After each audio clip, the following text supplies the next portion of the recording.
Well, hello everyone, my name is Nij and welcome to this World Science Festival event in Brisbane, Cities 2060, a conversation about the future of where we'll be living. What a lovely, inspiring introduction we just got from Matthew. Can we please give him another round of applause?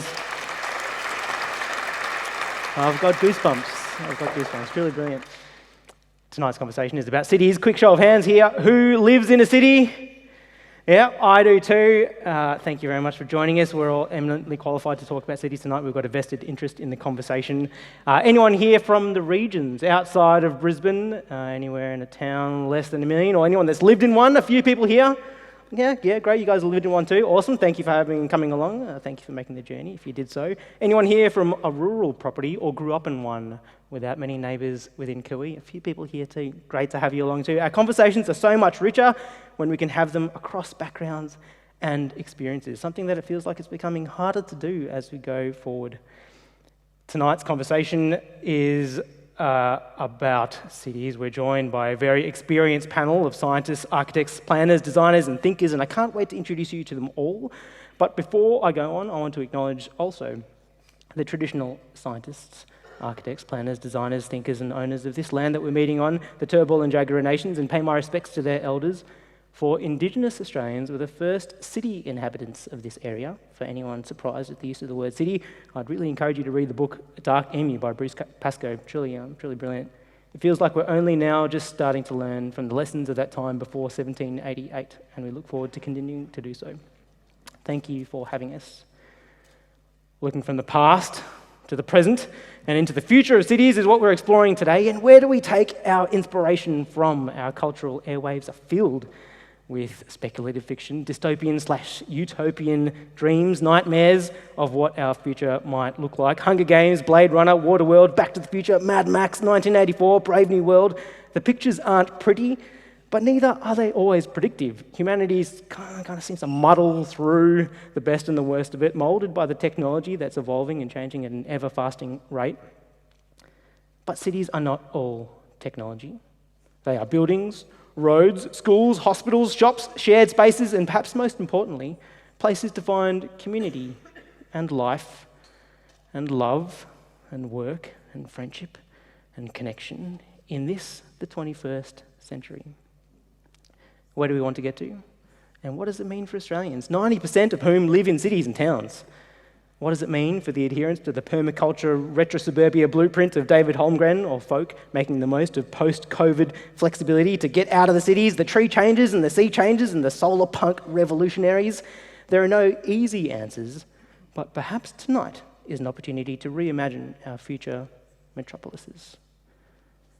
It's time now to meet the people who are going to help explore that vision with us, starting with our experts who are joining us online. They can see us and hear us, not just me, but the whole audience too. So feel free to give them a big hooray when the moment arrives. Joining us first is an architect, educator, and a professor of integral design at Deakin University. Her research is at the intersection of design, innovation, built environment, and information technology, and centres on the collaborative use of intelligent technologies and critical spatial practice. Please welcome Tuba Kojaturk. Hello everyone, lovely to be here with you tonight. Yeah, great to have you, Tuba. Beaming in next is an urban planner with extensive experience advising on issues spanning the livability and sustainability of cities, urban safety, women and cities, as well as post-conflict/post-disaster recovery. She leads the UN Habitat's Urban Practices branch. Please welcome Shipra Narang Sri. Hi, Shipra. Hi, Nij. Hi, everyone. Yeah, great to have you with here. us. Yeah, awesome. Joining us in real life, we have our next two panelists on stage, is Senior Lecturer in Urban and Environmental Planning, whose research interests include adapting cities to climate change, the role and function of green infrastructure, and the interplay between urban design and environmental outcomes. Please welcome, with thanks to our academic partner, Griffith University, Tony Matthews. Thank you, everybody. Delighted to be here. Great to have you. Our final guest is the director of the Cities Research Institute, who has a long-standing interest in how to help people participate more effectively in urban planning. He believes that well-planned cities hold the key to our sustainable future. Please welcome, also from Griffith University, Paul Burton. Great, we're all here tonight. Those of us are joining online too, providing a premonition of the future and indeed the present, where you don't have to be in a city to participate in events in one. So great to have you along with us. There's an opportunity to ask questions from the audience, from those of us online too, with the Ask WSFB, World Science Festival Brisbane hashtag. So punch them into Twitter if you'd like to ask a question. I'll try to be like a host of Q&A. That's all of us here tonight. We're Conversation Cities 2060. That's a long way away from here, right? It's like as far as 1980 is in the other direction from here. So to get there, we're going to go all on a journey of time travel and a series of like 10-year steps. A couple of sideways divergences along the way, but to get us started, before we go on that journey, we've got a more simple question for our panelists, which is, other than Brisbane, of course, what is your favourite current day city and why? I'll start with you, Paul. Thank you, Nidge. Well, it's a city that I haven't actually been able to visit for a number of years, most recently for obvious reasons. It's the city of Norwich, which is on the east coast of England. And it's a significant city for me because I grew up in a small country town about 20 miles, 30 kilometres outside of Norwich. So Norwich was the place as a teenager that I went to buy clothes that I'd be embarrassed to be seen in now, to watch Norwich City play football, getting slightly better, and to go to what was an absolutely splendid place called Romeo and Juliet's, a nightclub where we could boogie the night away. So Norwich was very formative in my early years and still has a place in my heart for that reason. Great nomination. It's maybe speaks to the emotional connection that cities have on us and the importance that plays for the rest of our lives. Thank you, Paul. Tony, what's your favourite city and why? Chicago. And maybe it's the greatest of the New World cities. That's certainly something. It's a big call. I'd argue the point. I don't think we have time. But look, it's a mixture of atmosphere and awe. And that city captures both of those things. It's got spectacle, it's got size, it's got scale, it's got culture, it's got history, it's got ambition. It's a remarkable place. I took a trip there about 15 years ago with my wife, who's in the audience. Good evening. Hi, nice to see you. And I had a terrible toothache. Like, I mean, an incredibly bad toothache, the sort of one that, you know, would normally confine you to a hotel room. But it was such a good city. I couldn't stay inside. And so she gamely trekked through the city for a couple of days with me while I clutched my jaw and sort of looked at how wonderful it all was. But yeah, it's a great city, Chicago. You should visit there. Certainly the best of the North American cities in my estimation. Not without some social problems, I should add, but overall a really spectacular place. Thank you, Tony. It sounds like an intense experience. I've never been there, actually, but it sounds like a walkable city, too. That you can walk around and check it out. If you can walk distance. Yeah, with a toothache. With a toothache. All right, we'll explore that later on. Great, thank you. Tuba, what's your favourite city and why? Well, my favorite city is Amsterdam. Obviously, I have strong family ties in the Netherlands, but that's not the reason. I think Amsterdam, the way the city brings its culture, its citizens, its technology, its governance and businesses in such an admirable harmony is really great.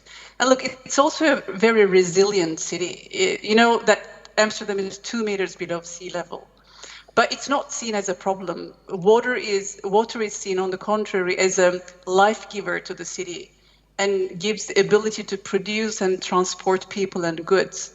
The other reason is the city is owned by cyclists. They rule in Amsterdam. You know, great pains have been taken to accommodate them, obviously. But an estimated around 40% of all trips in Amsterdam are made by bikes. And it's so safe and comfortable that even toddlers and elderly people use bikes as the easiest mode of transport. So I love and miss Amsterdam. Wow, thanks for the answer. Yeah, I like riding bikes too. In previous life, I used to be a bike courier, so I'd love streets that are safe enough for toddlers and grandparents to ride along. Thank you. Anyone here a cyclist too? A few cyclists here, I'm sure. Yeah, interest in cities, yeah, bring it on. Yeah. Shifra, now to you. What's your favourite city and why? It's so hard to pick one. It's difficult. I grew up in Delhi with its wide open spaces and layers of history and built environment and urban parks and forests and culture and food and life. So it's definitely a favorite. And now I live in Nairobi, which is lush and great weather and biodiversity and a growing cultural scene and has an amazing park in national park within city boundaries. So that's another one. But if you asked me, in fact, to pick just one, I would say York in the UK, in the northeast of England. It is small, only 200,000 people as compared to 30 million of Delhi and even Nairobi, which is 4.5 million. It is historic, it's very livable, it's compact, it's walkable. I'm just imagining the contrast with Chicago, Tony. It's very well, you can get anywhere within a 20-minute walk, where you need to go. So very well connected internally, but also to the region, the rest of the country. Dense at the core, but a very accessible countryside, a wonderful city for families and children, as Tuba was also saying, very friendly people, a diverse economy, a fantastic university where I did my PhD, which also means a lot of young people, which make for a good demographic mix. So, hey, what's not to like? Oh, lovely, weather. A bit of audience participation, great. Well, not that we can say much right now. We had a bit of rain over the last little while. Anyway, that's lovely. I've only been there once in York, and it was for a Viking festival randomly, and it showed me actually just the layers of British history that was in that place, and then also how much British history has influenced Australia's cities too. It was fascinating. Thank you. For the record, my favourite city is Newcastle. I lived there for a little bit, and I just love the beaches. Newcastle, England? No, Newcastle, Australia, sorry. Good clarification. Yeah. No, lovely weather in Newcastle. Close to Sydney if you needed to get there. Close beaches, good community. Felt like it was growing too. That's me. Anyway, time to now almost embark on our time travel journey. The first stop is 2030. But before we get into our spaceship and go, I've got a question for you, Tony, which is kind of like a contextual question, which is, why do we have cities in the first place? Are they inevitable? Is it a case of communal advantages, like with bees or ants? Are we just going to kind of eventually conglomerate into epic mega cities of the world? Why do we have cities? Well, first of all, I'm not going to compare the human race to bees or ants, but let's start with two facts, right? The first fact is we've only had cities for about 6,000 years, so they're a relatively new phenomenon. And then the second fact is that in the last 10 years, in 2010 specifically, that's a global threshold point. That's when more than 50% of the global population became urbanized. And we're rapidly expanding that rate now. It's going to go up to about 68%, according to the UN, by the middle of this century. So you could say that in 6,000 years, we went from no cities to almost exclusively cities, and that now cities are our primary environment. We've moved out of the natural world in a sense, if you want to get philosophical about it, but perhaps I'll save that discussion. Why did they start? Well, there's a little bit of contention about that. Different archaeologists, different scholars will argue different things. One thing we can say about some of the early cities is that they were very proximate to burial sites. Now you might say, well, which came first, the city or the burial site? And that's an excellent question and somewhat unresolved. But basically the thing that kicked it all off was the invention of organized agriculture. And once we didn't have to be nomadic anymore, we started to settle in places, and then those places became important trading centers over time, and they expanded that way. And that's basically the trajectory that we more or less followed right into today. So cities became places where economies of scale could be met, where society could be organized, where public administration could occur, where economies could be organized, where trade could happen, where travel could happen. And that's basically the continuing blueprint for cities, and their necessity to modern life is demonstrated by the number of people that are now moving into them. It's a great intro into it. And I know history is littered with examples of cities that have collapsed for any ecological collapse or other reasons. Has there been any? Is it inevitable? Has there ever been cities where they've been like, oh, that was great, and for not ecological collapse reasons, they've just been like, I want to move away from them? Has that happened in the past? Abandonment usually follows one of two things, and it's generally one thing. It's usually conflict or warfare, so repeated attacks and things like that, or maybe a city historically got attacked and taken over, and Or sometimes cities are repeatedly attacked and then eventually the residents decide that it's not worth continuing there. And that's the majority of cities that we've lost. Places like Carthage and Troy and some of the great cities of the old world went that way. There have been a few cities that have gone because of ecological collapse as well. And then in the modern day, we see cities that are sort of having their lifeblood drained away, like Detroit, for example, in the US, which is a very famous Rust Belt city, and there doesn't seem to be much coming in to replace it. But generally, it's a calamity, an external catastrophe, usually war and conflict. So if we don't get into a war and get attacked in our cities, we'll probably stick around. Oh, thank you. All right, anyone else want to jump in on that, or we can ready to embark on our time journey travel? Jump in the capsule. We all ready to go? All right, we're off. We're in our capsule. We're going into the future. The first stop is 2030. And as we get there, we see that Elon Musk has sent his first spaceship to Mars. NASA's trying to figure out how to send people on regular trips to the moon. But importantly, back here on Earth, we're looking to what has changed. What are the impediments to positive change? Tuba, a question for you. What's changed in 2030 and what's stopping us getting to the good stuff of it? Thanks, Nish. Look, I think there is a lesson we have learned in the past year, during the COVID year, very loud and clear. And it is that future cannot be predicted as a linear extrapolation of our past and present. But I'd like to share with you two distinct predictions. If I can please have the first slide we prepared for this. Yeah. I'd like to share with you these two distinct predictions about the future, which are around 40 years apart. The first one is from the 70s, from a popular comic book some of you might remember, by Kenneth Batland and David Jeffries, depicting visionary projections of how they thought the built environment would look like in the 21st century, where they talk about colonies in space, right? The second image is a more recent prediction of how our built environment will look like in the near future, as envisioned by the engineers of Arup. This is a highly plausible vision, I would say, as many of you would possibly agree, which resonates with late Bill Mitchell's description of our cities, transforming into artificial ecosystems of interconnected, interdependent, and intelligent digital organisms. But I'd like to draw your attention to another statement made by Mitchell in about 2006, where he mentioned, referring to cities, he said the design of their software will become as crucial socially, economically, and culturally. And this is exactly where I'd like to focus on. I think the next 10 years will be about building more and more awareness about how we perceive cities, which will be key in redesigning the socioeconomic software and rewire the hardware to facilitate that.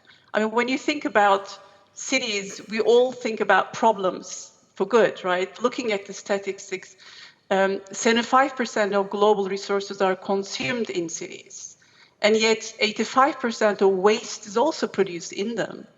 And then we started recently asking the question, what if the solutions to our problems could also be found and created in the cities? And what if we could rewrite the software to facilitate that? One important opportunity is how cities can establish a shared economy.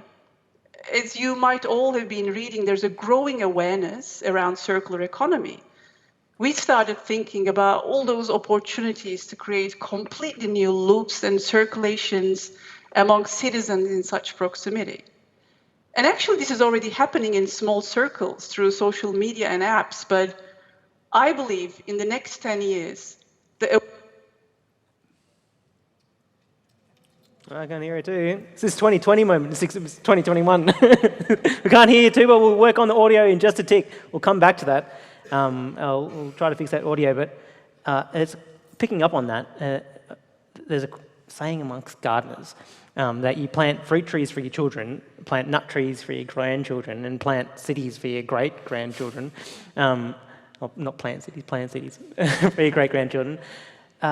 He talked about software and hardware. Like, I always imagine cities, the most important thing is the hardware, like the infrastructure and the networks and the veins of the city, whether it's internet or rail or roads. I never really thought about the software of it.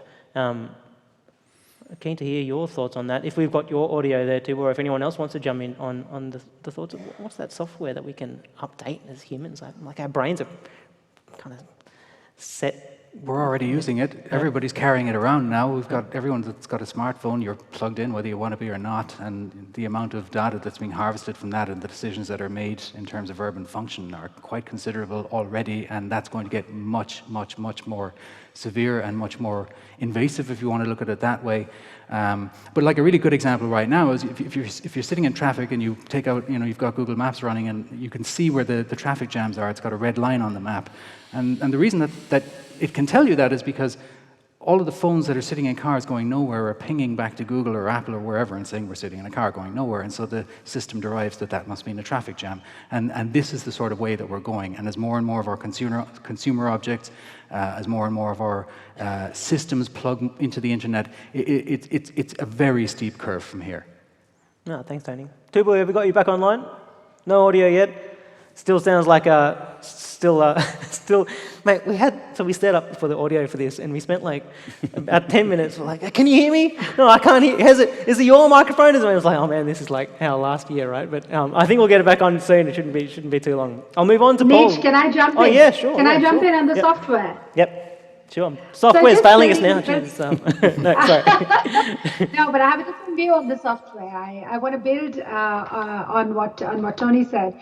What I think is a huge element of the software is the institutions and the governance in cities. So it's not just about hardware, it's not just about roads, but it's also not just about networks and data, which is how we define software, but it's also about the institutions. It's about the governance structures. It's about the laws, the policies, the legislations, the bylaws. That's what makes the infrastructure work for us, let's say.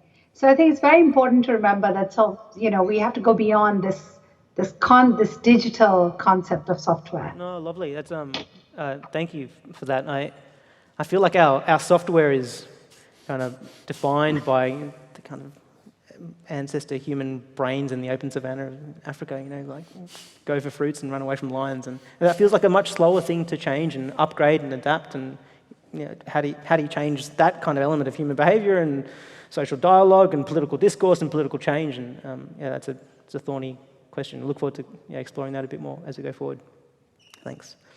Paul, I've got a question for you. 2030, the pandemic that feels like we're coming out of, lucky enough to come out of in Australia, signalled at the start of it the death of the CBD, according to many people. They were like, office jobs, we don't need to go in there. I know Atlassian, the company founded by Mark Cannon-Brookes, was like, no, work from home is the normal now, and we'll have offices for social spaces and things to do when we all come together. What do you see as the future of the CBD and work and interactions with it? Is that really likely that we won't be working in cities anymore? Look, I've actually been. I work mainly on the Gold Coast. I live on Tambury Mountain, which is very nice, and I've been working. You'll see my shed there. Nice office. That's been my primary office for the last year and a bit, and that's fantastic. But this week, since Monday, I've been staying in town because there's a number of things on. So I've been staying in a hotel on the corner of Albert and Charlotte Street, and so in the CBD. And I'd have to say that, as Mark Twain said about himself, rumours of my death are greatly exaggerated. I don't see in Brisbane the death of the CBD. I suspect if you went to Darwin, where they're back to vacancy rates of 10-15%, you'd go, crisis, what crisis? If you go to Melbourne, somewhat different. But what you're seeing in terms of the vacancies there are for retail, you notice that, the shops are shut because people haven't been there, they've had more severe lockdowns. So it varies. I think trying to generalise and say all CBDs are doomed is a problem. I think just going back to this issue of we all live in cities now, or mostly live in cities, it's a fair enough point, but what we mean when we say a city varies hugely. It varies over time. It varies from country to country. So, Shipra said, to her, a major city is a city of 30 million, 20 million. Here, we were talking earlier, the ABS doesn't actually define a city very precisely, but you'd count something if it's got over, you'd count it as a major urban settlement with over 100,000 people. I mean, I don't know what that would count as in India or in parts of Africa, but you wouldn't call it a city. So the places that we call cities are quite different. And the distinction between the CBD and the rest, I think, is something that we need to think about, because it's the distinctions are blurring. And I think there are certainly some people in Brisbane, for example, who I might, or are referred to as suburban spruikers, who say, it's the CBD is a dreadful place anyway. We should all be looking at the outer suburbs. That's where we're going to work. As I say, I think that's slightly exaggerated. It may apply to somebody like me who can work from a well-appointed and a well-connected NBN standard shed, better than it used to be. So I can do that. But if I'm a barista rather than a barrister, if I'm a construction worker, if I'm a care assistant, or if I'm working in manufacturing, then the chances are that I can't go, I'll work from home today. Give me the lathe and I'll go and knock out some widgets in the shed. I mean, it doesn't work like that. So sometimes, the people who are saying the death of the CBD are people who have the opportunity and the ability to work elsewhere. I think one of the things that is changing, though, is it's not so much the physical appearance of cities, although, the hotel I'm staying in, they're building a Cross River Rail Station right outside, and it's, that's a significant disruption to the urban landscape. So occasionally there are big changes, but we'll see probably more, or we won't see the more significant changes which are going on within buildings, so within offices. Now, I think we may not have it, but I was suggesting an illustration of what a typical office looked like in 1920. And it was full of blokes in suits sitting at serried ranks of desks, writing away. Whereas now, if you're the owner or the landlord of an office block and you want to kind of pump it as premium A-grade space, paint it bright colours, chuck in a pinball machine and a few bean bags, and it's a collaborative working environment. We don't want desks or anything like that. So how we work within offices will change. We won't necessarily come in, clock in at 9 o'clock, clock off at 5 o'clock, Monday to Friday. It'll be more varied, but that's a bit less visible. So the exterior appearance of the building may not change much, but what's going on inside it, how we work and how it looks, may well be quite different. This is my shed will Google, carry right? on though. Is this Google? Is this I think it's some. Yeah, that's a kind of modern equivalent, where we, it's all about team working and collaboration. So we've got to do it in pods. Some colleagues and I were looking at this a few years ago, and a colleague said to me, "Well, that's fine if you're an extrovert and you like working in teams, you like making eye contact with people. I don't like it, I much prefer to sit in my little office." And, academic colleagues in the room, we know that if you try and put academics, we're the last bastions of the single-purpose, sole-occupied office, A colleague of mine designed a new business school for Griffith, or had a hand in it a few years back, glass-fronted buildings and offices everywhere, Transparency is important. I have to tell you, he's gone now, so it's okay. His staff said, I hate it. Can I put a little, a nice covering up on the wall so that you can't see what I'm doing? No, you can't. We'll fine you if you do that, So they wouldn't come into work because they don't like transparency. Maybe that's just academics. Maybe ordinary people are happy to do that. But, you have to think half the population might be introverts, half might be extroverts, and we want different spaces and activities. We want to socialize in public space in different ways. So we need variety. Variety is the spice of life. No, thank you. I think we've got Tuba back online. We got you back online? Yay! Hey. It's good to be back. Great. Glad to have you with us. Let us know if there's anything you wanted to jump in on that part of the conversation. We went through software and then went into CBD and offices and the rumours of the death of the office. Let us know if you want to jump in there. Well, if I may, about the software part, I think it's also about not literally software per se. I mean, that's also important, but also how we relate to one another is the software of the society. And when I was referring to shared economy, for example, I have a car. I'm using it only 10% of the time. So why can I not just share it with my people in my neighborhood, or I might this typical quote about power drill, which is only used for 10 minutes in its lifetime. Or if I get a step ladder, why can I not share it? So can we think about the society and how we relate and how we kind of maybe reorganize, all of these software which I refer to? This would then require a completely different way of physically organize the city as well. We would be thinking, which amenities should be near each other in planning an urban life, and how this will impact the way we plan and design our built environment, how we engage the citizens differently, how businesses can make money differently. That's lovely, thank you. Hopefully maybe we'll touch on those points as we go forward, and including what we can do as participants in this conversation and how we can influence the vision and the steps that we'd like to see going forward too. But no, thank you for that. Shipra, I've got a question for you.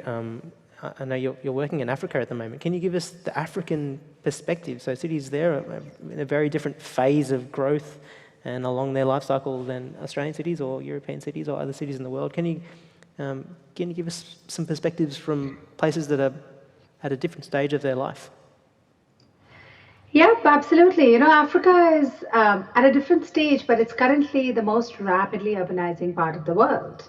The urban population increased, I think, 10 times in the last 60 years, from 1960 to 2020. I think it went from some 50 plus million to almost 600 million. But the urbanization that you see in Africa, and this is, it's fine to see a few tall towers, but the urbanization has been largely unplanned, very poorly managed. So a lot of the pictures of Africa that you see are very unequal. There are widespread informal settlements, huge infrastructure and service deficits.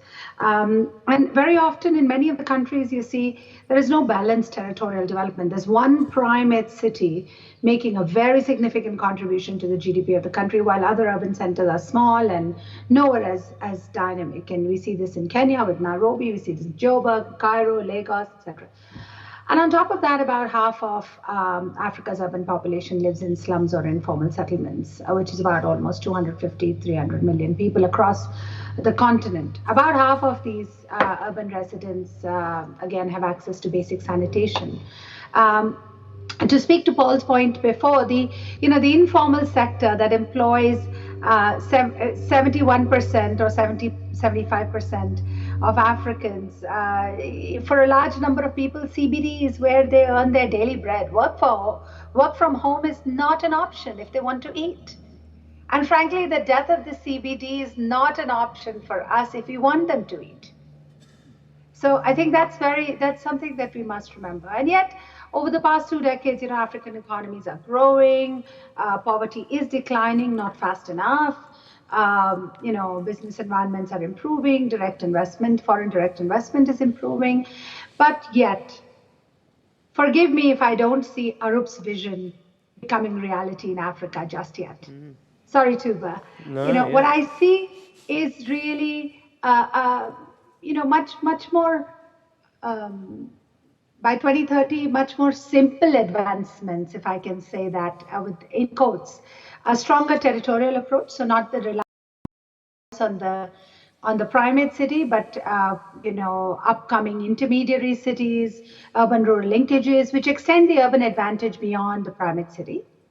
I see investments in urban areas that promote a much better utilization of Africa's agrarian potential, renewable energy potential, and that support its informal economy. Because I also don't see the informal economy suddenly in 8 years becoming formal. It won't happen. I see much more resilience to climate hazards, long onset as well as short onset, with the help of technology and data and community engagement. And most importantly, I think I see a dynamic and skilled young workforce because of the demographic dividend in action. 60% of Africa's population is under 25 today. So in 7 or 8 years or 10 years, they'll still be under 35. And that makes for a very dynamic workforce. So that's what I see in 2030 in Africa, not hyperloops. Thank you.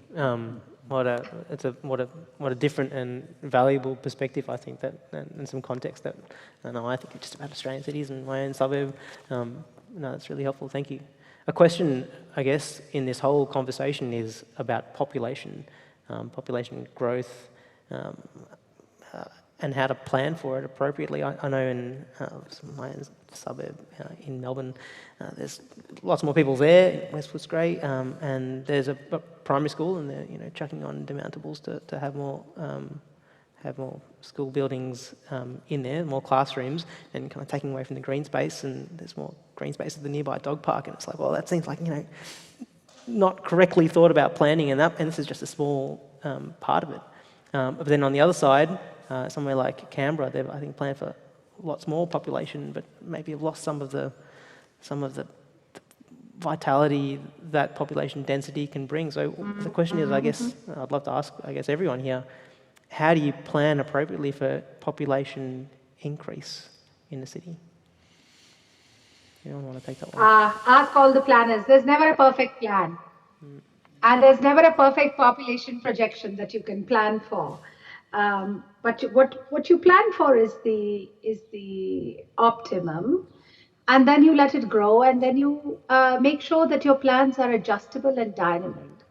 What you don't do is plan for a fixed perspective or a fixed vision or a fixed number. I think that's been a mistake that so many cities and planners have made in the past. And as Tuba was saying, is this year has shown us nothing is predictable, nothing is linear. Tony? You need to be very careful about planning for population, because you have to take a medium to long-term view on it if you're going to do it appropriately. It doesn't work if you're always trying to play catch-up.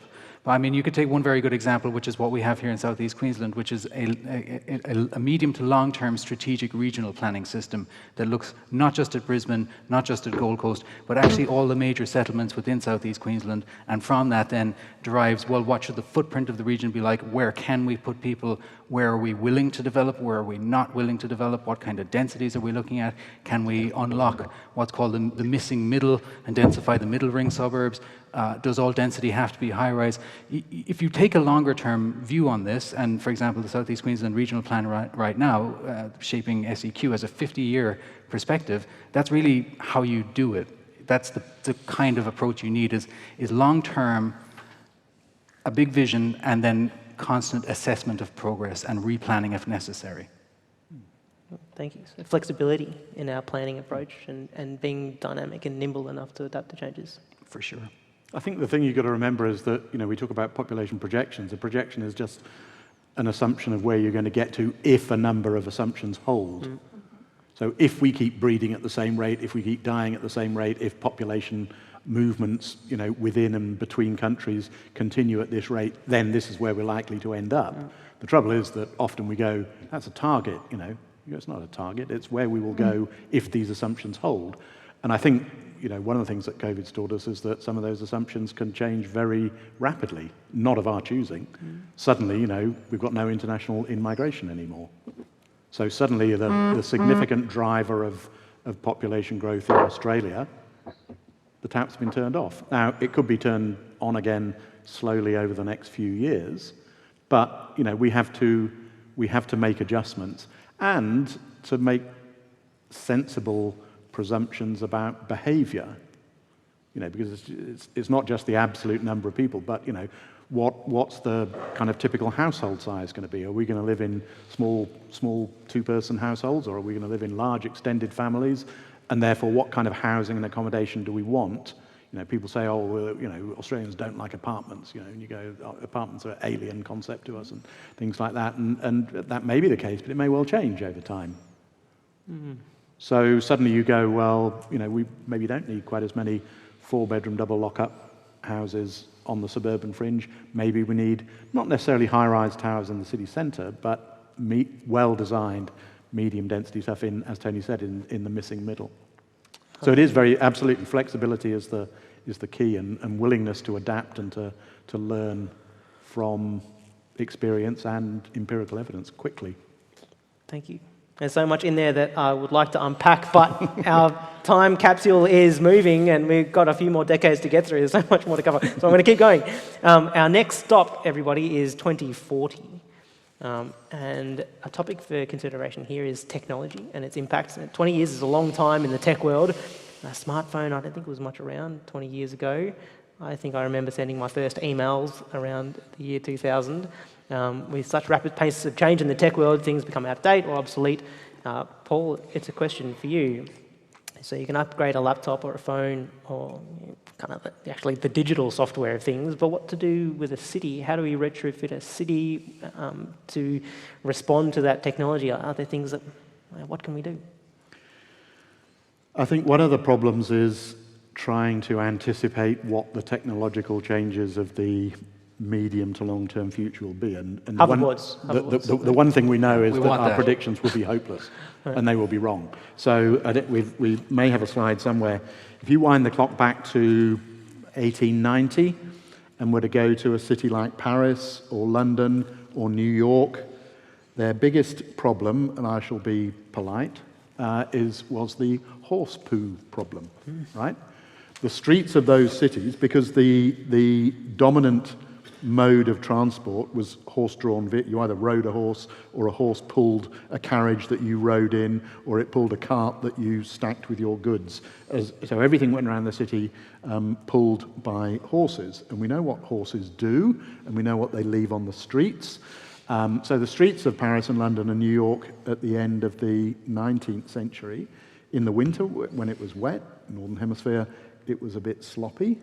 In the summer when it was dry, the air was full of dry horse poo that you were having to inhale. It was not, and there were horses dying and being left on the streets. So the biggest problem these cities confronted in terms of day-to-day life was horses and what they did.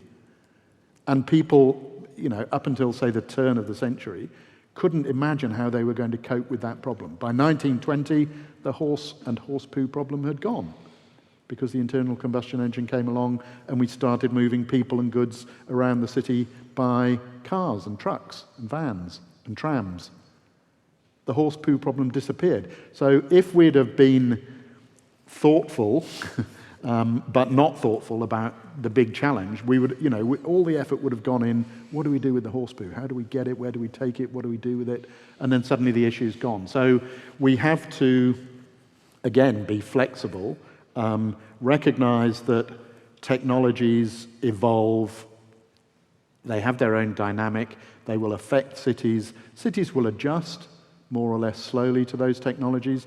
At the moment, if you're unlucky, you might have seen me scooting around, from here back to my hotel and back and forth on a Neuron scooter, right?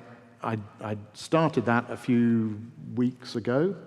Electric scooter. Electric scooter. And it's fantastic for those little, trips across the Goodwill Bridge that would have left me a kind of limping, sweaty mess a few weeks ago. Now I arrive pristine and fresh. And it's cost me $5 and it's taken me 10 minutes. Fantastic, 10 years ago, nobody would have imagined something like that. I'm not saying that they're not without their problems, and we will adjust to them, whether we keep them on pavements or push them onto the roads, and how we cope with the interaction with cars. But, cities adjust to these things all the time, and we have to be flexible and adaptable and responsive, including with the construction of our built environment. And I'm sure Tuba would have something to say about this, but it's if unlike those historic cities that I grew up with in England or in Europe, where you might typically expect buildings to be around for a few hundred years, here, and perhaps increasingly in European and other cities, buildings will have a shorter shelf life.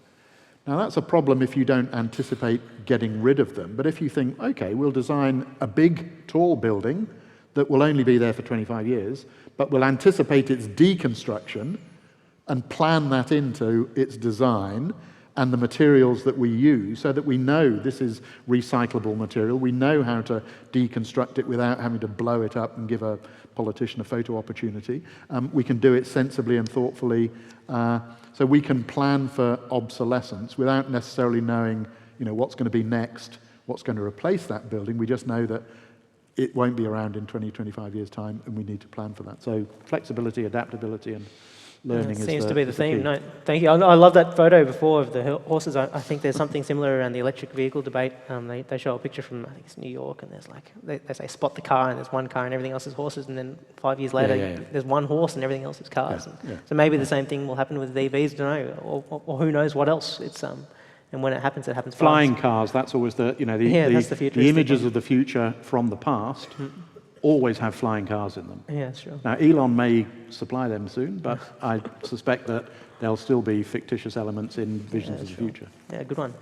Shipra, I've got a question for you. With your perspective, I guess, for newer cities or rebuilt cities, how is future-proofing being thought of in some kind of way? And the question, I guess, there is, I know there's some African countries who are skipping landlines and going straight to mobile phones, and maybe doing the same with electricity, skipping a big centralised grid and going to decentralised electricity generation.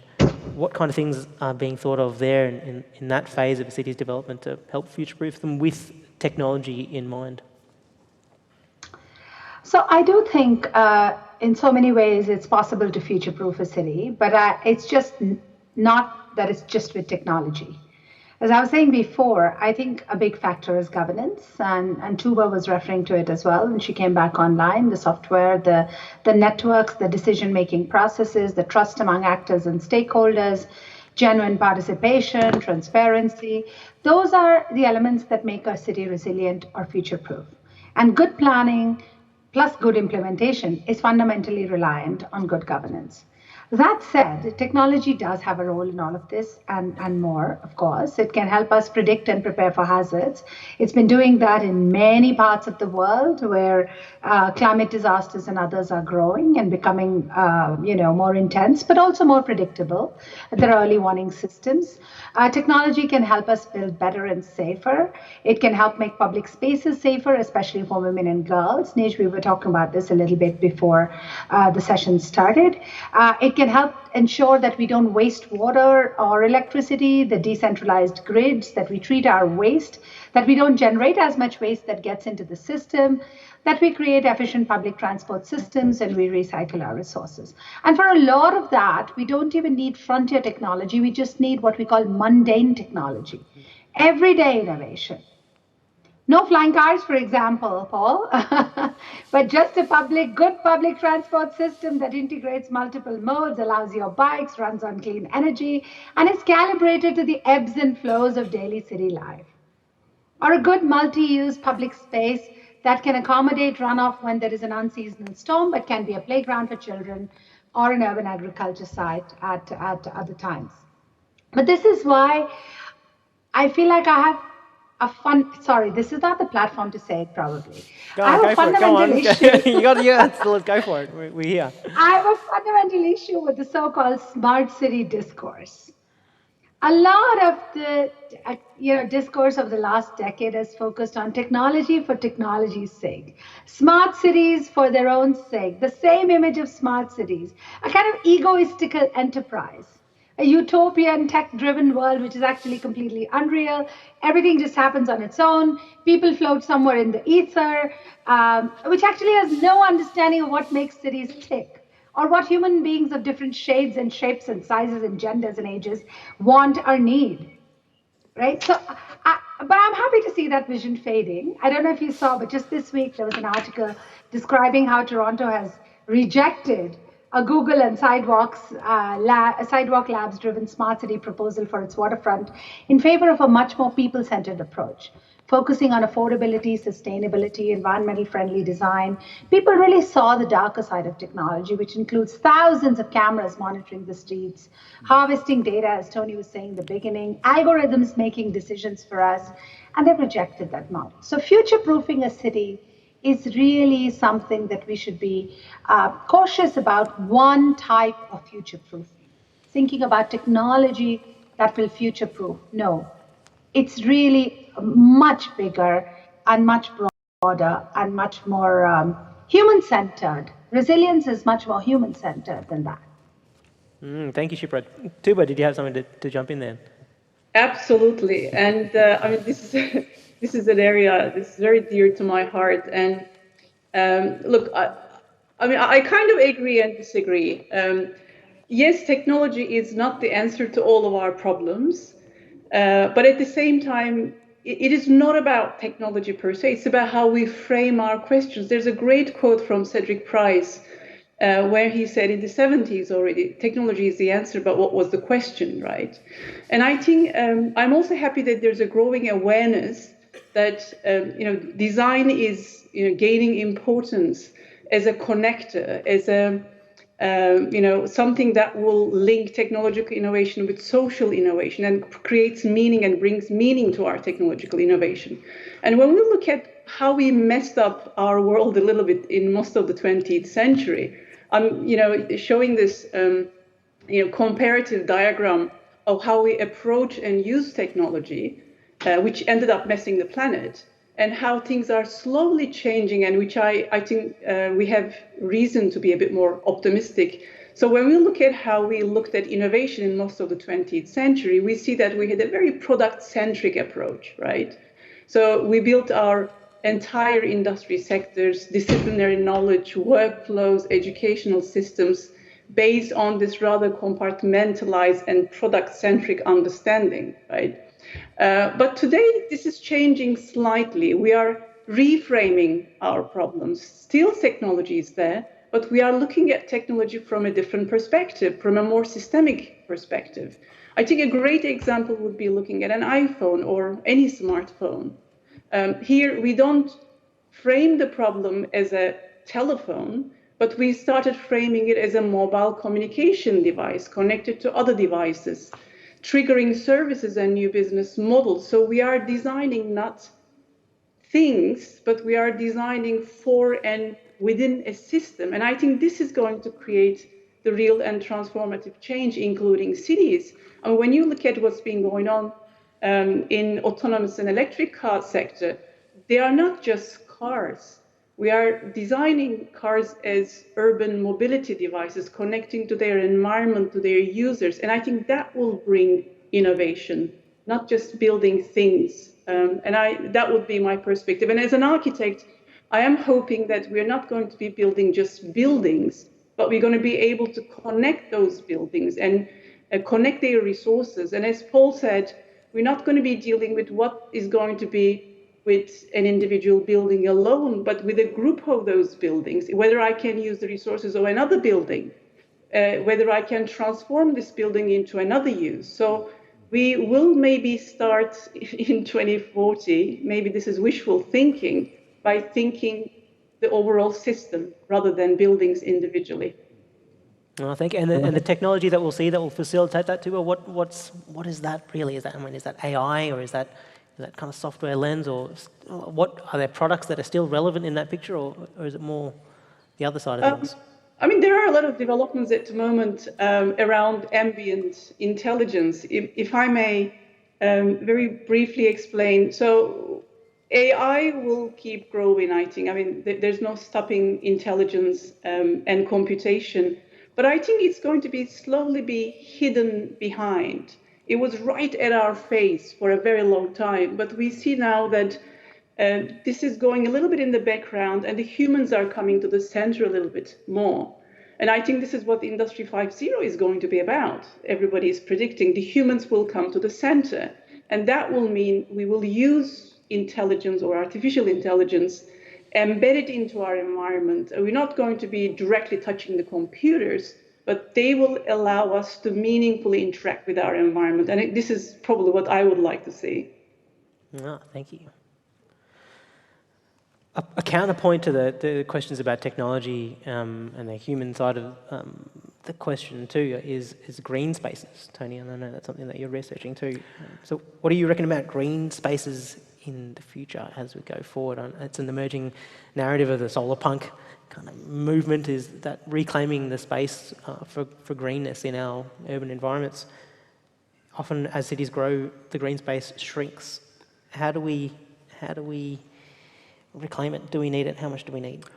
Oh yes, we need it, and we need it more than ever, and we need as much of it as we can possibly get. And this is the interesting thing, and I completely agree with Shirpa about the smart city stuff. The whole narrative around it does nothing for me. There's a lot that goes unsaid and should be talked about, but it might actually be that the best technology that we have moving into the future is green space. It's natural biophysical features in cities, trees, green roofs, public parks, pocket parks, green walls, even planter boxes, anything like that that increases the amount of green cover in cities is going to be hugely beneficial into the future. And we've had, this is a research field I've been involved in for about 15 years, and in that time I've seen the research go from, oh yeah, it would be nice if we had more green space in cities, that would probably be good, to now we've actually quantified and empirically established all of the benefits that can come with that, all of the functions and services, and also, admittedly, some of the disservices. But for the most part, using biophysical assets or green infrastructure in cities is enormously beneficial socially, culturally, environmentally, economically. There's just enormous return on it. And city makers and city shapers and politicians and architects and designers and planners around the world are paying enormous attention to this potential right now. And there's a huge amount of research going on, there's a huge amount of investment going on, and there's many governments that are actively supporting a policy platform of expanding green space. So looking to the future, you've got two issues. One is how to provide more green space, and the other is how to preserve the green space that you have. And so the first thing that you need to do is try not to give away what you already have. And one of the best ways of doing that is understanding that green space is not unrealized value. It actually has enormous value all on its own. You don't have to put a building on it for it to have value. It actually has a lot of value anyway. So we need to start quantifying that in dollar terms. That's very important. So save the green space that you have, and any opportunity as you go to increase the overall volume of green space in cities, whether that's putting green roofs on buildings or expanding public parks or some guerrilla gardening like Nitch said, anything like that that increases the overall volume will pay enormous dividends, and any city that's meaningfully looking to the future has to have that one in its portfolio. Thank you. Are they doing that in the developed world? Is that recognition of that importance of green space happening in the developed world? Chipra, do you have a perspective on that one?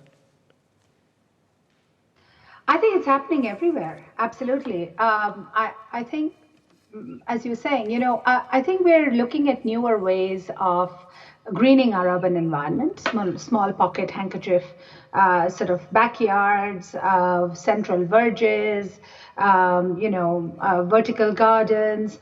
I think there is certainly that recognition. I do feel like we have to link the green space conversation also with the food security conversation in many parts of the world. And I think the food security discussion, urban food security, growing our own food can all be linked up very nicely together with the whole green space. But I completely agree. We need more. It has an intrinsic value. It has a societal and cultural and health and public health and mental health value. And it has a climate value. Thank you. Well, the time travel capsule is about to depart, so we've got to keep going. But if there's any questions from the audience, chuck them through on Twitter, Ask WSFB. Oh, there is one already. Well, let's go to it. Let's go. Which one is it? Helen Elliott. How will increasing heat affect the way people use cities in the future? A climate question. As our worlds get hotter. We're going to talk about this in the next decade, 2050, a key decade for climate things. But anyone want to jump in here now? I guess when cities get hotter. I'll go because I'm doing some research on this all the time. This is a huge problem, huge problem. I mean, here in Australia, heat stress kills more people than all of the other natural disasters put together. So it's like the number one thing we need to deal with. And urban environments exacerbate heat stress, especially in hot countries, because the more hard landscaping you have, concrete, stone, brick, anything like that, it absorbs heat and then it re-radiates it back into the atmosphere. And that's one of the great things green space can do about removing. This picture here is San Francisco. That's an urban canyon. We call that an urban canyon. So you can imagine the heat effect down at street level at the bottom there, when you've got buildings on each side of you of 20 or more stories, enormous. So again, that's placing stress on people all the time. And the other thing that I think is very, very important to be aware of with this heat thing is two key cohorts in any city are young children Well, 3 really, I suppose. Young children, people with disabilities, and elderly people. And we're going to have a lot more elderly people by mid-century, and so there's going to be a lot more vulnerability to heat stress, and we need to deal with that. And I'm doing some research at the moment in partnership with a few universities and funded by the Queensland Government, is looking at that in actual aged care facilities. But most elderly people age at home, not in aged care facilities, so it needs to happen at the neighbourhood space. And then you've also got the question of reducing heat stress around schools where kids are trying to learn and concentrate and spending a lot of their lives, and that's very important to target that as well. So dealing with heat stress, urban heat island effects, escalating urban heat is a critical challenge, but not one that's widely acknowledged. Yeah, awesome. Thank you. A problem and green space can maybe help us in better planning too. It's a good part of the solution. Thank you. So with that, Capsule's really got to leave. We're running out of time, but I've got one quick question I wanted to ask about technology, and that is around Amory's law. There's Amory's law which says that so it's like impact of technology and estimation of technology, and we often think it's linear. We overestimate the impact of technology in the short term, but underestimate it in the long term when it's really exponential. Quick going through, I know Shipra, good thoughts about technology, and it doesn't have to be high-tech technology, but it's keen to hear everyone's thoughts on what's that tech that we're overestimating now and underestimating in the long run. All the technologies that are going to make a key impact. Shipra, do you want to jump in there, or are you frozen? Present. Sometimes people play that Skype game, the game where you freeze, and then we'll come back to you, Shipra. Tuba, East goes, no, you're really there. Tuba. Over to you. Anyone want to jump in? Oh, they're both playing the game. Both doing it. Cheeky. You guys want to jump in here? You can jump in. Well, one thing I would say, and I mentioned it earlier, the thing that we, I think, tend to overestimate and get a bit worked up about is around transport technologies and autonomous vehicles and flying vehicles. Autonomous vehicles will save the world. Nonsense. I think some of the things about the use of vehicles, irrespective of whether they're autonomous or driven by us, will be a much more significant development. So the ability to share, mobility as a service, the fact that I can, I don't need to buy a scooter. I've got an app that allows me to use it for 10 minutes for $5. That's the more significant thing. So I think that's a technological feature that is often overplayed. I don't think we kind of underplay it, but we have wandered into a situation where we accept a phenomenal degree of digital surveillance in exchange for a free app. Well, how free is it, right? That's the cost of it. So you don't have to pay anything, but what you've given away is everything that you're doing. I was just in a group with some school children, I think kind of 10-year-olds or I don't know, they all looked small to me, but earlier today, it was fantastic. They were really good talking about the future, and one of the things that we prompted them to think about was this kind of notion of social credits, where good behavior is rewarded. Your kind of government card will be logging things like that and then give you rewards. So, if you sort your household waste properly, that'll allow you to drive on the fast section of the motorway for half an hour, or it'll give you cheap access to the state library or the theatre, that kind of thing. But I think that runs on the information about ourselves that we're just giving away big time, and it's kind of okay if it's relatively benign, but if that technology and that way of living is overlain with places that aren't as committed as we might be to democratic forms of government, then you've got some serious problems, that make Orwell and the other kind of future doom mongers look like novices in comparison what the reality will be. It will be truly scary, I think. But it's a kind of boiling frogs thing. We will have wandered into it without realising what we've done. Too late. Frogs and reboiling. I might move on. While we've got the tech difficulties, we'll jump in a time capsule. Hopefully they'll meet us on the other end. they could jump in on that end too. We're going to go to 2050, which is a key year for the climate. All states and territories around Australia have committed to net zero by then. Hopefully our federal government will too at some point. Other countries around the world are doing so. to achieve some large, to get there, will mean some large changes in our cities, how they work. Equally at that time, the impacts of climate change will be felt maybe even more than today, and that's a bit scary to imagine, right? The question is, what are the impacts of cities being carbon neutral? And what are the impacts of greater climate events, variation, extremes? And what do we need to do to make it a good place in 2050 according to the climate challenge that we have in front of us? Question for you guys. I'm going to go first, Paul, or will I take this one? I'm happy to go first. I mean, obviously, for the last few days, week, we've been very conscious of floods and, and flooding, whether it's overland flooding or whether it's inundation from sea level rise and coastal events, is going to become more prevalent and more significant. I think we've tended to adopt a kind of slightly polarized approach. One that Tuba may disagree with is we might somewhat disparagingly call it a kind of Dutch solution, which is to kind of pour a lot of concrete and keep the problem at bay as best we can. And there are engineers, and a lot of them are, from or educated in Holland, who are very, very good at that. I don't think it's a long-term solution. Eventually, these things are abandoned and given up and fail. The other one is the kind of retreat. And we've had a little example of that, and some experience of that in Queensland at Grantham. Good example, but incredibly small scale, right? So trying to imagine a city like Brisbane or the Gold Coast where I work, picking itself up and moving 30 kilometres inland away from the risk is, to me, it's inconceivable. Maybe you can imagine it. So I think we've got to think about a third way, which is to live. We might do a bit of protection, thoughtful, sensible, protective work. We might do a bit of marginal retreat. The whole city won't up sticks and move. Some people on the front line may decide that that's no longer for them, so you'll get kind of incremental movement. But we've got to learn to live with water, and water that does not necessarily unpredictable, but variable things. Sometimes the creek at the bottom of the garden is a tiny little, very pleasant things. Next day it's a raging torrent. Rather than saying, oh, that'll only happen once in 100 years, and it happened last year, so we're okay, until Granny's carked it.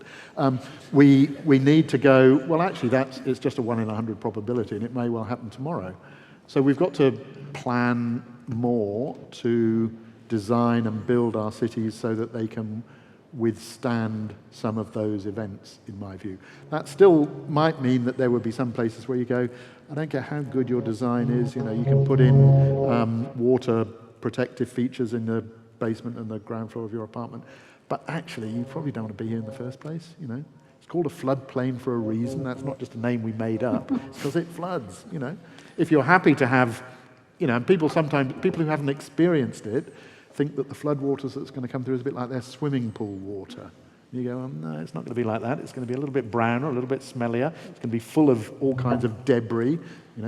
Back to Parisian streets, maybe the dead horse or two, will end up in your backyard. So, once you've experienced that, you go, yeah, I think we shouldn't be there. Scary world, we don't want to be there. Move away. Don't want to be there. I think we've got our guys back online. Are you back online? You can hear us. I think we'll be able to hear you too. Yes. Sorry. Oh, good. No, we've jumped. We're in a decade ahead. We're in 2050 now. We're talking climate, and one of the key questions is resilience, being able to adapt to it.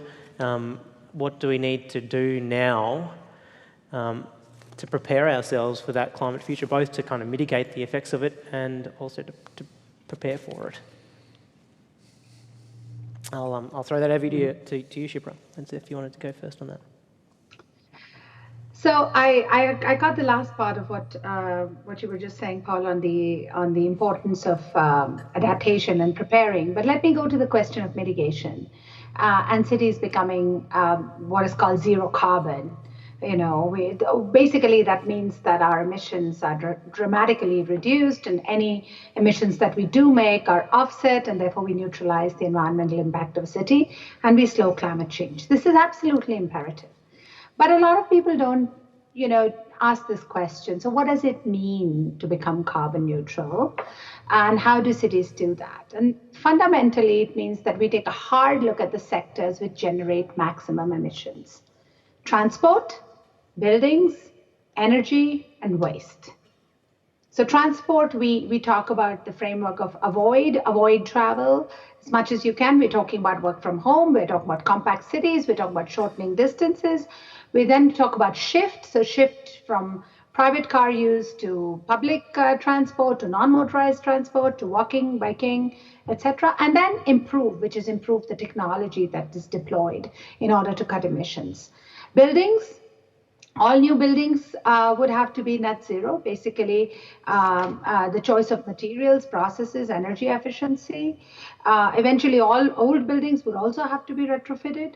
Energy, obviously, shift to renewables, solar, wind, hydro, geothermal. Several countries are using nearly 100% renewable energy to power themselves. Norway, Portugal, Costa Rica is the leader, I think, at several times or a lot of the year. And then waste. We don't think it does, but waste generates a huge amount of greenhouse gases, especially methane. So good waste management employs that we rethink, we reduce, we reuse, we write everything that our kids are taught in school, right? Reduce, reuse, recycle. Literally, we need to do more of that at the city scale. So what does it look like in terms of the urban landscape? It means fewer cars, and those that remains are electric or shared, as Tuva was talking about. More space for pedestrians, bikes, more capacity for integrated public transport, fewer garbage bins, maybe less of the perfume bottle buildings, the tall steel and glass structures, much more of low-rise construction using locally sourced materials, much more green space, as we were saying before. So fundamentally, I think many of the changes needed may simply be about going back to basics of good planning. When we think of a future net zero carbon city, we think drone taxis, geocoded garbage bins, and fancy high profile green architecture, but the reality might really be much more pedestrian, literally and metaphorically. More human, more low rise future. Interesting. Tony, what does that look like in Australia? What does resilience, climate resilient future look like in Australia? Gold Coast, Brisbane, other major cities around Australia, we're all really coastal. What does that mean for us? Yeah, that's a very interesting question. This is a very interesting country as well to study in terms of its cities, because they're actually so far from each other that they're mostly in totally different climate regimes altogether. I mean, there's very little in common between the prevalent climate here in Brisbane relative to, say, Melbourne, right? So what you need to look at is, what are you currently coping with and currently experiencing? What is your annual weather pattern like? What sort of natural disasters do you tend to have? Because those are the ones that are going to be exacerbated. So if you're prone to flooding, then you could probably count that into the future. You'll be more prone to flooding with climate change and intensifying weather systems and supercharging them and things like that. Likewise, if you're a city like Canberra and you've got a lot of bushland in the city that's potentially going to catch on fire, that's a huge urban concern. So first of all, identify the problems. And then many Australian cities are also coastal, so you've got another domain of risk with that as well. Now, something like sea level rise is a much longer term challenge and concern than something like coastal erosion or a storm surge, which could happen much sooner.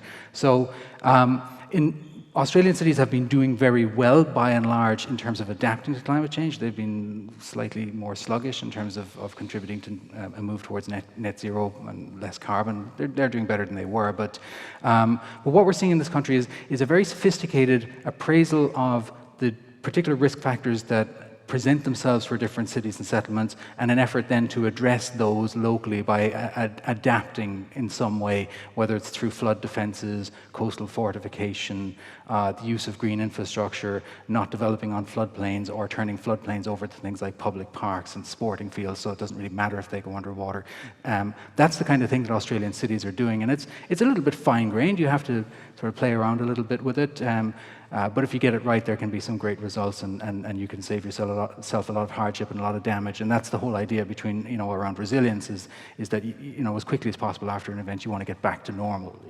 And that's really what we've been trying to do here for at least 10 years. Thank you, Tony. All right, it's time to go on our last journey of our time capsule to that place that Matthew described in his letter earlier tonight. 2060, the last destination of our journey. 40 years ahead, I'll likely be in a Zimmer frame if I'm alive at all. But there's a role and a need to look this far ahead too. What kind of world and cityscapes do we want to give to our kids and our grandkids? It's time now to dream big, to share our vision, your vision, of where we want to be in 2060 and what are the impediments to get there, and maybe one thing that we can do to help achieve that vision in 2060 for our kids and grandkids. Anyone want to jump in at the start? Tuba. Yeah. Well, I've been thinking a lot about this actually, like everybody else. And I think the first thing that comes to my mind is our journey into the future, whatever it will be as much about the value systems. And this is something we haven't discussed today, the value systems we're building now. So this is going to be more about those than it's going to be about technological progress alone. And I guess my point is whatever we will have created by then in 2060, those will be in line with the value systems of those who are in power now. So there are already a number of propositions we keep hearing, and some are more plausible than others. And not surprisingly, most of them are about future of transportation, right? So one of the most prominent ones is that roads must go 3D. It's a statement heavily promoted by Elon Musk, which is building on the idea and on the value that cars are actually not the problems that we have. The real issue is the amount of road surfaces. I have to tell, I do not agree with this statement, but this is the value system that some of us are building on at the moment. So if the problem is the road surfaces, which is unsustainable, so two propositions are offered to remedy this. One is to fly cars, or the second one is to drive our cars in an underground network of tunnels. Well, flying cars is already, as you know, being experimented by Uber and some other companies. And underground tunnels are also being experimented, mainly to take advantage of the platooning technology, afforded by this fully electric autonomous car. So you can fit as many cars as possible in a tunnel, as narrow as possible, with minimum distance between them and going in very high speed. So Tuba, right? You reckon 3D tunnels are the thing? That's our thing for 2060, and we all got to go and start digging. So, but the thing, there's so much work going on now, and if tunnel construction cost is cut down, all right, we'll keep an eye on it. We'll keep an eye on it. Oh, we've got to move on. We haven't got too much time. Shipra, I want to share. What's your thing for 2060? Where do we want to get to? What's the biggest thing that we can do to make that vision a reality? Well, I hope we are neither going to be sprawling uncontrollably outwards nor upwards to that 187th floor apartment that Matthew mentioned in the beginning in his letter to Brisbane. I think what we need to see is a shift to a system of cities, large, medium, smaller cities networked as part of a system of integrated, balanced territorial development. Each type having its own attraction, each type having its own optimum density, its role, its place in the sun, and each type offering opportunities for quality of life that enhance creativity, promote flexibility, ensure safety, and supports health and happiness. What can we do? How do we do that? What can we do? When we go home tonight, what do we do? Vote, yes, make petition. Vote, yeah. Get on vote, council. Yes, yeah. Indeed. But also make wise choices. Make wise choices. Make choices that will help enhance that vision rather than keep us back, hold us back. Thank you. Tony, 2060. I think we've had some very good descriptions of what cities could and should look like by 2060. Places that are more focused on people and interaction and participation and public space and green space, with then digital access to the wider world as necessary. More use of natural materials, more use of passive design, a conscious understanding that every decision that we make now and every day after now will have a long-term consequence. Oh, we've been cut off, I think. And then like a city will renew itself roughly every 50 years completely. It renews about 2% a year. So what you do today really matters, really, really matters. So if you make a bad decision today, it's going to carry on through the ages. So we need to be very careful about the decisions that we make, and we need to make sure that decision makers are held to account. If you want to do one thing to reduce your carbon footprint and improve the prospects for cities for the future, use the internet less. You didn't think Netflix was carbon free, did you? So, so stop using your smartphone, because otherwise you might as well be flying around the world. Well, that's a curious one. Thank you, Tony. Good one. Paul, thoughts on 2060? I love Shipra's advocacy for kind of urban hierarchy. We're planners. It's one of our first principles. I agree, we need to think about more carefully and sensibly about different places. Try and make places nicer, whether it's small places around where we live or slightly bigger neighborhoods within cities. As I said, calling a big place a city, I mean, it's one of the things that drives me nuts when people say, Melbourne's the most livable city, as though it applies to the whole of the Melbourne metropolitan area. Bits of it are really nice, bits of it are fantastic, bits of Vienna are nice, bits of Barcelona are fantastic. Go out to the fringes of Barcelona and see what it's like there, So all the different places that make up cities and the places beyond our cities that will grow and emerge, think about making them nicer. I won't define it, but I think we know what that means. And just amplifying a point I made earlier, I think in Australia's epitome, most of our cities are coastal cities.